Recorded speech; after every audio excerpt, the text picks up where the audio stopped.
वंदे मातरम।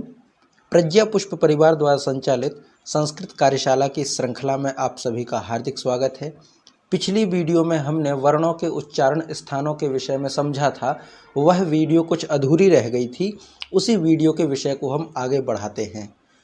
तो हमने जो समझा था, जिसमें कंठ के द्वारा उच्चरित वर्ण, तालु के द्वारा उच्चरित वर्ण, मूर्धा, दंत और औष्ठ, इन 5 उच्चारण स्थानों के अंतर्गत जो उच्चरित वर्ण हैं उन सबको हमने समझा था। आगे जो सूत्र है वह है यमंगणना नाम नासिका च। यमंगणना नाम नासिका च अर्थात ञा, मा, ङा, णा, न, ये 5 वर्ण हैं जिनको हम अनुनासिक वर्ण कहते हैं। हर एक वर्ग का, जैसे कवर्ग है, कवर्ग का पंचम वर्ण, हर एक जितने भी 5 वर्ग हैं उन सब का अंतिम व्यंजन जो है, अंतिम वर्ण जो है वो अनुनासिक वर्ण कहलाता है। तो इसका जो उच्चारण स्थान है वह नासिका भी होगा। नासिका भी होगा, इससे अभिप्राय है कि यहाँ है, यहाँ का उच्चारण स्थान कवर्ग के अनुसार कंठ होना चाहिए, लेकिन कंठ के साथ साथ नासिका का भी प्रयोग होगा। तो इनके जो अपने समूह के अनुसार या वर्ग के अनुसार जो उच्चारण स्थान है वह तो रहेंगे ही। जैसे ङा का है कंठ, और ञा का है तालु, णा का है मूर्धा, ना का है जो है दंत है, और मा का औष्ठ है। उसी प्रकार इन सब के जो उच्चारण स्थान है, अपने उच्चारण स्थानों के साथ साथ नासिका का भी प्रयोग रहेगा या प्रयोग होता है। इनको हम अनुनासिक वर्ण कहते हैं। इसके बाद सूत्र आता है ए दैतौः कंठ तालु, अर्थात ए और ऐ, ये जो 2 वर्ण हैं, स्वर जिनको हम कहते हैं ए और ऐ, इनका जो उच्चारण स्थान है वो कंठ और तालु है। क्योंकि इनकी जो उत्पत्ति हुई है, ये जो संयुक्त स्वर कहे जाते हैं, ये आ और ई इन दोनों के मिलने से बने हैं। तो जब आ और ई मिलते हैं तो ए बनता है, और ऐ भी इसमें और मिल करके, जैसे आ और ई मिल करके ए हुआ, और उसी आ में जब ए मिलेगा तो ऐ हो जाएगा। तो इनका जो उच्चारण स्थान है वो कंठ तालु कैसे होगा? तो आ का जो उच्चारण स्थान है वो है कंठ, और ई का उच्चारण स्थान है तालु। तो आ और ई मिलकर के ए हुआ, अर्थात जो हमारा उच्चारण स्थान है वह भी कंठ और तालु दोनों हो जाएंगे। तो ये जो वर्ण है वो कंठ तालु वर्ण कहलाएंगे, ए और ऐ। इसके बाद आता है ओ दौतो, ओ दौतो कंठोष्ठम, अर्थात ओ और औ, इनका जो उच्चारण स्थान है वो कंठ और औष्ठ है, कंठोष्ठ। क्योंकि आ और ऊ को मिलाने से ओ और औ बनता है।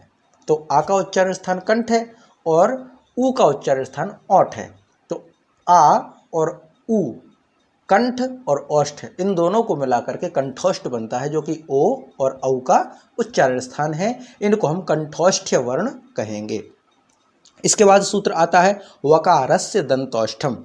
वा जो होता है ना, दंतोष्ठ्य वर्ण के अंतर्गत आता है, अर्थात इसको बोलने के लिए दांत और ओष्ठ दोनों का प्रयोग किया जाता है वा बोलने के लिए। वा फुर वक या वजन, इस प्रकार से, या वन कहते हैं हम। फिर अगला सूत्र है वह है जिह्वा मूल्यस्य जिह्वा मूलम, अर्थात जिह्वा मूलीय वर्ण जो हैं इनका जो उच्चारण स्थान है वो जिह्वा मूल है, जिह्वा का मूल है। फिर है नासिका अनुस्वारस्य। अनुस्वार जो वर्ण है, जो अयोग वाह के अंतर्गत आता है, तो अनुस्वार का जो प्रयोग किया जाता है या अनुस्वार जो बोला जाता है वह नासिक्य वर्ण है, अर्थात नासिका का प्रयोग किया जाता है इसको उच्चारण करने में। तो अभी तक जो हमने समझे वो वर्णों का जो उच्चारण स्थान है उनको हमने समझा कि कौन सा वर्ण किस उच्चारण स्थान के साथ मेल खाता है, या किस वर्णों को उच्चारण करने के लिए कौन से उच्चारण स्थान की आवश्यकता होती है। इनके आधार पर हम वर्णों को शुद्धता से उच्चारण कर पाएंगे। शुद्ध व्याकरण के लिए, शुद्ध भाषा के लिए आवश्यक है कि हम वर्णों का, शब्दों का उच्चारण शुद्ध करें, वरना अर्थ का अनर्थ हो जाता है। अक्सर हम लोग व्यवहार में कहते हैं ना, अनर्थ हो गया, अनर्थ हो गया। अनर्थ होना माने एक बहुत बड़ी घटना हो जाना, अनुचित कार्य हो जाना, अनर्थ होना, जैसे बहुत बड़ा पाप हो गया हो, कहते हैं ना अक्सर कि अनर्थ हो गया। तो अनर्थ होने का मतलब क्या है? जो अर्थ होना था वो अर्थ ग्रहण ना करके दूसरा अर्थ जहाँ प्रतीत होने लगे वही अनर्थ है। अनर्थ होना, ना अर्थ, जहाँ अर्थ नहीं है, जो अर्थ हमारा नहीं था वही अर्थ अगर समझ लिया जाए तो अनर्थ होता है। तो अनर्थ होने से बचे, इसके लिए आवश्यक है कि हम अपने वर्णों को शुद्ध उच्चारण करें। अशुद्धता आएगी तो उच्चारण का अर्थ या वर्णों का जो प्रयोग किया जाता है वो दूषित होगा, और दूषित प्रयोग होने से भाषा क्षीण होती है। यही कारण है कि भाषा जो हमारी संस्कृत हो या कोई भी भाषा हो, वर्ण अगर आप प्रयोग कर रहे हैं, कोई सा भी वर्ण हो, तो शुद्ध वर्ण शुद्ध बोला जाए। भाषा मिश्रित हो सकती है, कोई शब्द जो है वो अन्य भाषा का हो सकता है, कोई अंग्रेजी का हो सकता है, कोई हिंदी का हो सकता है, कोई उर्दू का शब्द भी हो सकता है, लेकिन जो शब्द है उसको शुद्ध बोलने का प्रयत्न करें। वर्णों के स्तर पर शुद्धता हो, उच्चारण की दृष्टि से शुद्धता हो, भाषाई दृष्टि से शुद्धता हो, अच्छी बात है।